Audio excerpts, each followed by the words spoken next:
My name is Monty Lomazzi. I work on our small heating systems for large generators.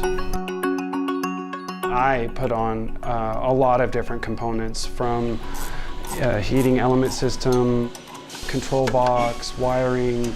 It can be anywhere from just the very start of the assembly process or all the way at the end where I'm testing and putting it away and sending it to the customer.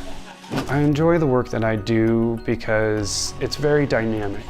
There are a lot of different steps to the process. It's a quick pace, and it always keeps your mind engaged. There's very few times that I end up in the day questioning, what am I going to do next? Oh, I'm bored, or any of those kind of idle things. The level of training that goes into an employee is high here.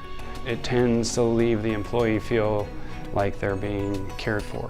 You know, it's tough when you get a new job and then you're just thrown into it and then expected to sink or swim. Here you're taught to swim before you're pushed out into the pool.